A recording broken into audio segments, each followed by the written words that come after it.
My sister called my son disgusting and said that he should be ashamed of himself for having a medical condition.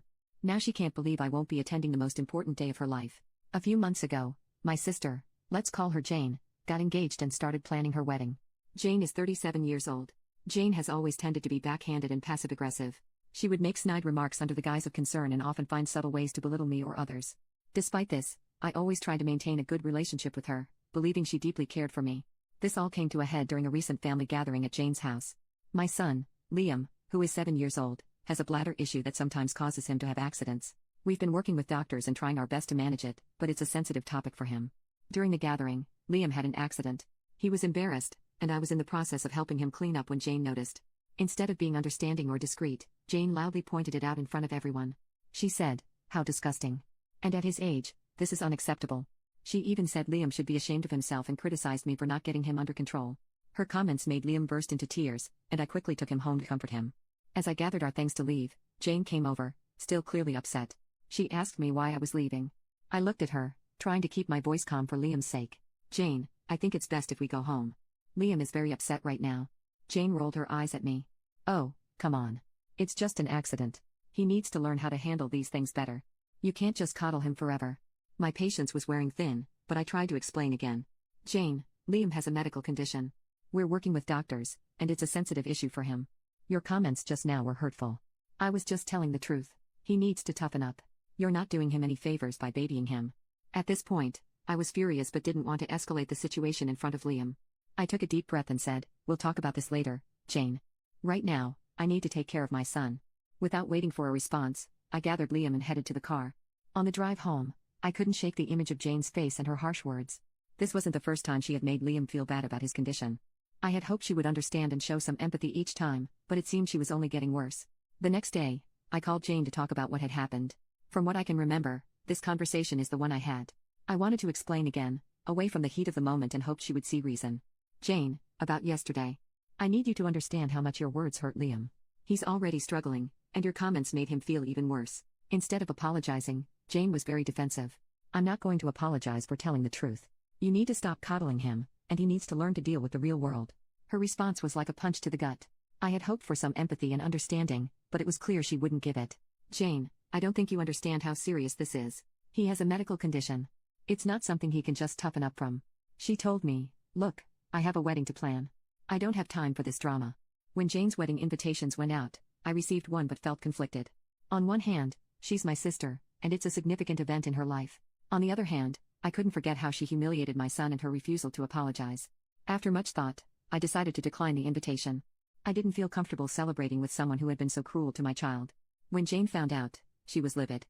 She accused me of trying to ruin her special day and called me petty and overdramatic. Some family members sided with her, saying I should let it go for family harmony, while others understood my decision and supported me. This wasn't the first time Jane had done something like this. She has a history of making hurtful comments about Liam's condition and generally lacks sensitivity when it comes to his medical issues. I've tried to address it calmly each time, hoping she would eventually understand and be more considerate. Unfortunately, she never changes, and her behavior hurts my son. Jane and other family members have been blowing up my phone. Update 1. I bring Liam to these gatherings because he loves his cousins and enjoys spending time with family. Liam doesn't like wearing pull-ups or diapers, so I haven't necessarily been using them. Now, to further update. I've talked to Liam about what happened. I told him it wasn't his fault, and Aunt Jane was rude and inconsiderate. I told him he was a fantastic boy and never let anybody say otherwise. My son was very happy to hear this. He told me that what Jane had said to him hurt his feelings a lot, and I completely understood. I asked him if he wanted to continue attending these family events. He said no. I fully supported his decision. My son comes first, and the comments have helped me realize that I've let Jane walk all over me with the fear of causing a tear in the family. Now, I have little to no contact with Jane. I'll send her the occasional holiday message, but that's it. I cannot be around someone who hurts my son. I have blocked all the people in my family who support my sister. I refuse to allow people who agree with her mentality to be involved in my son's life. I love my son with all my heart, and I would do anything for that little guy. I regret not having stopped sooner. However, I know that I can be a better mom, and that's exactly what I'm going to do. I messaged the family, who contacted me in a mass group chat, and told them we would no longer be coming to any family events. If they wanted to see my son, they would have to go individually, or the event would have to be hosted by me. I also told them that my sister's behavior needed to be fixed because that was the reason our family was being torn apart. Not because I'm not going to her wedding, but because she decided to make fun of my child. My mother is on my side and fully supports my decision. My father is still stuck in the middle, and I think I should make close contact with him too. I will keep in touch with you all and keep the updates coming whenever possible. All I know is that even if she gives my son the apology he deserves, I want nothing to do with her. I don't want her around my son. Update 2. My sister Jane married on December 4th, and it has been such a roller coaster. I did not go to the wedding or any after-party or gathering they had. I'm not at all interested in any of their plans. I heard that red wine spilled on her dress, ruining the photos. Anyway, I took Liam to the mall and spent the entire day with him. I bought him some new Lego sets, clothes, and everything he wanted. My boy deserves to be spoiled. Before anyone asks, yes, he still has his bladder issues. However, we got him used to wearing pull-ups and other things to manage his accidents. Many people sent me messages regarding certain things to use, and honestly, it helped a lot. I checked a few of them before I logged out of this account. It wasn't easy getting him used to the change, but Liam understood that it was for the best and learned to use them.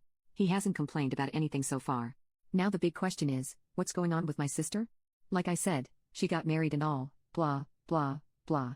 According to her maid of honor, she was a real bridezilla. So glad I wasn't there. I feel bad for her fiancé. I still have no contact with her or anyone in my family who supported her. My mother has been my rock. It hasn't been that hard to adjust. My father has been cut off. As well. My father and I never got along, so it isn't a loss. I fully believe he is why my sister acts the way she does. My sister has tried to reach out to me a couple of times. Most were just her berating me for not attending the wedding, and the others were half-assed apologies. I could honestly care less about what she says. His birthday was 4 days ago, Jan 22nd. He is now 8 years old. We had a nice Lego-themed party for him. My mom, a few cousins, and his school friends were invited. He had an accident during the party, but finally, no one was there to berate him for something he couldn't control.